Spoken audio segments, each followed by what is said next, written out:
مسلمانانو په عبادت باندې خزور ده وګدي سجدي لګي دا ځای به د سجدو نه تک توري او چې دوه خبرې ورسره وکړي سړیتوب به پکې وي. بار بار دا وایم چې نیکان دې ته نه وایي چې ګیرې پرېښي جوبه اچولي پټکې والی مولایي پیر وي بادشاه وي شاه وي مفتی وي مولا وي نه ضروري نه ده. دا خو کاروبارونه دي د چا پیشه تجارت ده او د چا پیشه مولاتوب ده. چا ګیره شته او د چا ګیره نشته. دینداری دې ته وایي چې د هغه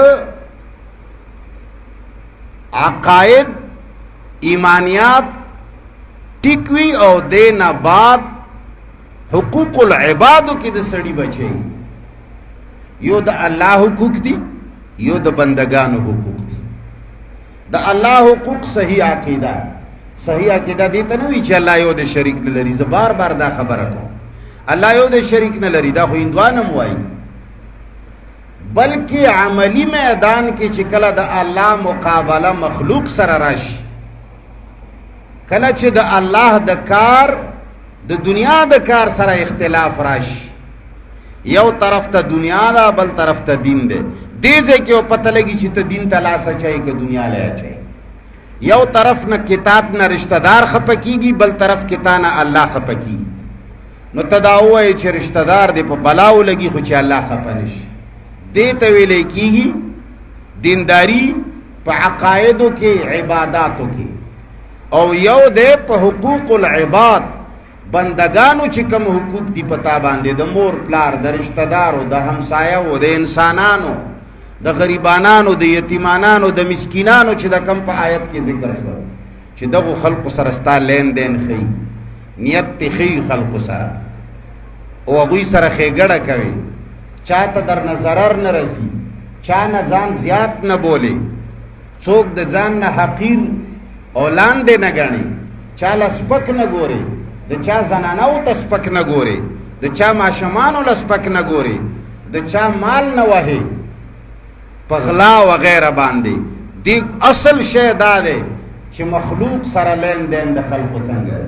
بعضې خلقو ډېر ذکر له زور ورکړی ګیره ډېره مزېدارئ جامې ډېرې سپینې خو چې دوه خبرې ورسره وکړې نو ته به زړه کې وایې چې که بلکل یو سپي سره وغږېدم داسې به در وغاپي چې ته به وایې چې دا دوه خبرې مې ورسره نه وی کړې. دا دینداري نه ده.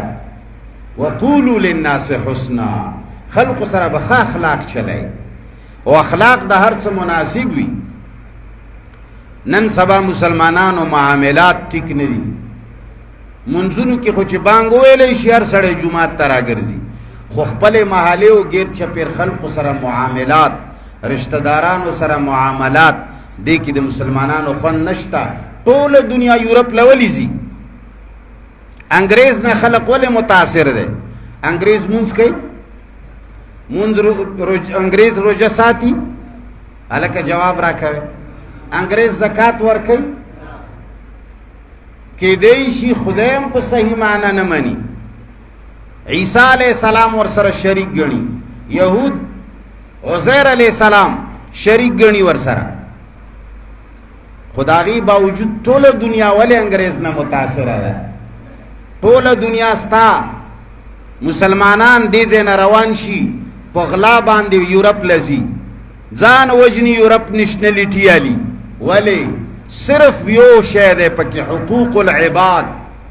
کم حقوق العباد چې قرآن ښودلي دي د مخلوق حقوق ادا کول هر چا سره ښه اخلاق د هغه خیال ساتل په خپل ټایم هغه له تنخوا ورکول د هغه حق نه وهل د هغه ټایم نه خرابول دروغ نه ویل دوکه نه کول فراډ نه کول دو نمبري نه کول پیو کې اوبه نه اچول.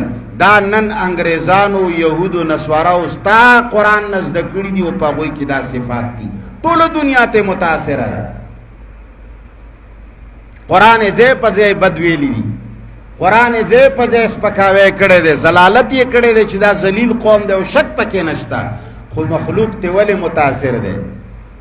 حقوق العباد مسلمانانو په عبادت باندې خزور دی وګدي سجدي لګي دا ځای به د سجدو نه تک توري او چې دوه خبرې ور سره وکړي سړیتوب به پکې نه. یو دکاندار چې ته وګوري چې دکان ته ناست دی ښکلې ګیرې به وي، خو چې ورشي د هغه به بل سړي نه 2 روپۍ سودا ګرانوي، چې څومره د ده ګیره اوږده وي هغومره به یې سودا ګرانوي. کني بیا تجربه وکړه، اخلاق به د بل نه خرابي.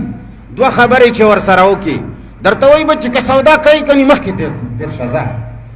او یو عام سړي له چې ورشي هغه به کیدای شي د لشین چای هم راوغواړي، لس شیان پې راواخله پې کېږده د له کلاوي کې بیا یې د نوالي، خو تاله به سپکه خبره ونه کړي الا ماشاءالله.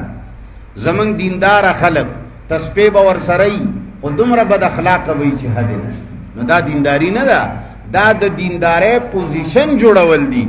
او الله په پوزیشن سړی نه بخي، په حقیقي دیندارۍ باندې بخي.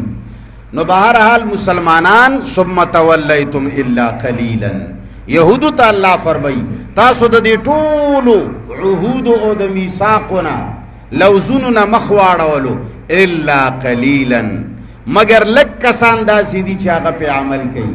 نو دقسې مسلمانانو کې هم دي ډېر لږ خلک دي چې هغه د بل غم کوي، د بل فکر کوي، کور کې ورته پټ شیګ دي، د چا په مخ کې ولا 2 روپۍ هم نه ورکوي، د خلقو نه پټې ولا ورکوي، کور ته یې ورلیږي چې د سره څوک ته خبر نشي.